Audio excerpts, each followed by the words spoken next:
आज मैं आपके सामने साइकोलॉजी का मोस्ट इंपॉर्टेंट टॉपिक लेकर आई हूँ। आप देख सकते हैं भाषा विकास। आप जानते ही हैं कि ऐसा कोई सा भी टीचिंग एग्जाम नहीं होगा जिसमें इस टॉपिक से क्वेश्चन ना पूछे जाते हो, और इससे एक दो क्वेश्चन नहीं, कम से कम 5 से 10 क्वेश्चन आपको इसी टॉपिक से मिलेंगे। जैसे कि इसमें हम सभी को ही इंक्लूड कर लेंगे, जैसे जीन पियाजे है, वाइगोस्की है, स्किनर है, चोम्स्की है, जिसने भी भाषा विकास के बारे में कुछ कहा है या सिद्धांत दिया है। तो आज हम इन सभी टॉपिकों को बहुत ध्यान से पढ़ेंगे। आप लोग जानते हैं कि ये जो टॉपिक है भाषा विकास, ये टीचिंग एग्जाम के लिए कितना इम्पोर्टेंट है, तो इसको हमें बहुत ध्यान से पढ़ना है। क्योंकि आप जानते हैं कि इनसे तो क्वेश्चन पूछे ही जाते हैं, लेकिन लेवल अब इतना बढ़ा दिया गया है कि इनसे अब एग्जाम में क्वेश्चन बन रहे हैं। आपने ये तो पढ़ा होगा कि भाषा विकास का क्रम क्या होता है, LSRW। इसे आप जानते हैं, ये लिसनिंग होता है और ये स्पीक होता है, और आपका ये रीडिंग और ये राइटिंग। ये तो आपने पढ़ लिया, सुनना, बोलना, पढ़ना और लिखना। लेकिन अब इतने आसान क्वेश्चन तो पूछे जा रहे हैं नहीं, इसलिए आपके ये संपूर्ण टॉपिक क्लियर होना बहुत जरूरी है। तो आप ध्यान से पढ़ना। आप जैसा कि मुझे जानते ही हैं, आई एम पवित्रा एंड मैं आपको साइकोलॉजी के इम्पोर्टेंट टॉपिक करा रही हूँ, जिसमें कि ये हमारा आज का टॉपिक है भाषा विकास। अब शुरू करते हैं हम अपना टॉपिक। भाषा विकास का जो सिद्धांत दिया था सबसे पहले, वो दिया था चोम्स्की ने। इसका नाम आपको सीटेट में कई बार सुनने को मिला होगा, क्योंकि ये हर बार एग्जाम में पूछा जाता है। और उन्होंने जो कहा था, बच्चों में भाषा अर्जन करने की क्षमता जन्मजात होती है, कि बच्चा बाहर से तो सीखता है, भाषा तो वो बाहर से अर्जन करता है, लेकिन उसमें जो क्षमता होती है उसे अर्जन करने की, वो उसमें जन्मजात होती है, यानी जन्म के साथ ही उसे वो मिली हुई होती है। और इसी तरीके से जीन पियाजे ने भी एक थ्योरी दी थी कि बच्चे वातावरण के सक्रिय अन्वेषक होते हैं, यानी कि वो अपनी खोजबीन खुद करते हैं। अलग अलग स्टेज में उनका भाषा का क्रम भी उसी तरीके से होता है जैसे कि उनका विकास होता है, संज्ञानात्मक विकास होता है, उसी के अनुसार उनका भाषा विकास होता है। तो जीन पियाजे ने ये बोला था। वाइगोस्की का आप जानते हैं, मैंने आपको पहले बताया था वाइगोस्की के बारे में, जब मैंने आपको ये टॉपिक कराया था, कि वाइगोस्की ने कहा था कि सामाजिक अंतःक्रिया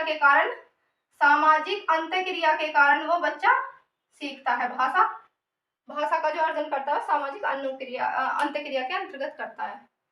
अगर सामाजिक अंतःक्रिया नहीं होगी तो बच्चा भाषा नहीं सीख सकता। उसी तरीके से स्किनर ने भी कहा था कि बच्चा जब भाषा सीखता है ना, तो वो अनुकरण से सीखता है। और ये एग्जाम में कम से कम 5 से 7 बार एक्यूरेट पूछा जा चुका है कि अनुकरण से जो बच्चा भाषा सीखता है, ये डेफिनेशन किसने दी थी। ये ने सीधा सीधा बोला था कि बच्चा अनुकरण से भाषा सीखता है, तो उसने ऐसा कह दिया था। और अगर आप देखते हैं तो भाषा का अर्जन तीनों ही प्रकार से किया जाता है, एज के अकॉर्डिंग भी चलता है और सामाजिक अंतःक्रिया के कारण भी चलता है, क्योंकि बच्चा एज के अकॉर्डिंग ही तो उसमें समाज में अंतःक्रिया करता है। जैसे कि अगर उसकी एज घर पे रहने की है, तो वह पहले घर वालों से अपनी भाषा का अर्जन करेगा, फिर उसके बाद वो स्कूल में जाएगा, विद्यालय में जाएगा, उसके बाद सामाजिक अंतःक्रिया करेगा, तब सीखेगा। और हाँ, अनुकरण से भी बच्चा सीखता है, जैसा हम बोलते हैं ऐसे ही हमारे बच्चे सीखते हैं। तो ये तो हो गया ये आपकी होगी डेफिनेशन जो जीन पियाजे, वाइगोस्की, स्किनर और चोम्स्की ने दी थी। अब जो क्वेश्चन बन रहे हैं वो पूछे जाते हैं, जैसे कि DSSB में इससे कई बार क्वेश्चन बने हैं इन स्टेज से, तो आपको ये ध्यान से पढ़ना है। भाषा विकास के चरण मुख्य तौर पे 2 माने गए हैं। उनको दो जो चरण है, 2 जो स्टेज है, उन्हें भी उप स्टेज में या उप चरण में बांट दिया गया है। जैसे कि प्री स्पीच स्टेज है, उसको भी बांटा गया अलग अलग, और लेटर स्पीच स्टेज है, इसे भी बांटा गया। और हाँ, सबसे जो क्वेश्चन बनता है पहला इस टॉपिक से, सबसे पहला क्वेश्चन जो बनता है वो बनता है कि बच्चे की पहली भाषा क्या होती है। बताइए, क्या आप बता सकते हैं कि बच्चे की पहली भाषा क्या होती है। क्राइंग, रुदन होता है बच्चे की पहली भाषा। उसके बाद ये क्वेश्चन कई बार पूछा गया है कि बबलिंग क्या है, बबलाना क्या है, कूइंग करना क्या है। ये DSSB में पूछा गया है, बताइए क्या है। ये प्राक भाषा अवस्था की एक स्टेज है, बबलिंग करना। जब बच्चे के कोई स्पष्ट भाषा नहीं बोल सकता, कुछ नहीं बोलता, तो वो कुछ बोलने की कोशिश करता है, हालांकि उससे बोला तो जाता नहीं है, तो उसको ही कहता है कि वो कूइंग कर रहा है, वो बबलिंग कर रहा है। इस तरीके से हाव भाव, जब बच्चा अपनी जरूरतों को हाव भाव से, गेस्चर से दूसरों को बताता है, उसे कहते हैं हाव भाव की भाषा। सामयिक अभिव्यक्ति।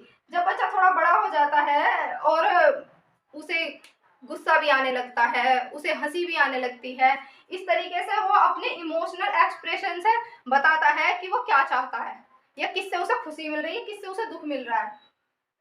ये आपने देख ही लिया। भाषा का क्रम जो होता है LSRW, ये कई बार क्रम पूछा भी गया है, इंग्लिश में पूछा जाता है, हिंदी में पूछा जाता है।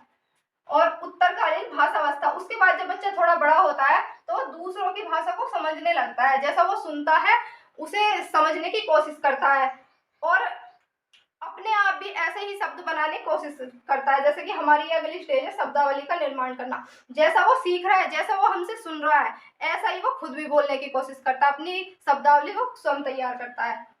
शब्दों का वाक्य में संगठन, पहले तो वो छोटे छोटे शब्द बोलना सीखता है, उसके बाद वो शब्दों से छोटे छोटे वाक्य बनाता है। हालांकि वो वाक्य उस वक्त पूरे नहीं होते हैं, लेकिन वो शब्दों से वाक्यों का संगठन करने की शुरुआत कर देता है। उसके बाद आता है उच्चारण। जब वो शब्दों से वाक्य बनाने लगता है उसके बाद वो उच्चारण करने लगता है, यानी कि हमारी तरीके से वो बोलना स्टार्ट कर देता है। उसके बाद आता है भाषा विकास का स्वामित्व। जैसे कि हम हैं, आप जानते ही हैं, हम भाषा को सही तरीके से बोल पा रहे हैं, लेकिन एक स्टेज बच्चे की भी ऐसी होती है जब वो बिल्कुल ठीक तरीके से बोल सकता है, तो उसे कहते हैं भाषा विकास का स्वामित्व, यानी कि उसको मिल चुका है। ये था हमारा भाषा विकास। तो दोस्तों, उम्मीद करती हूँ आपको ये समझ में आ चुका होगा। और हाँ, अगर आपको मेरे साथ इसी तरीके से तैयारी करनी है तो चैनल को सब्सक्राइब करना ना भूलें।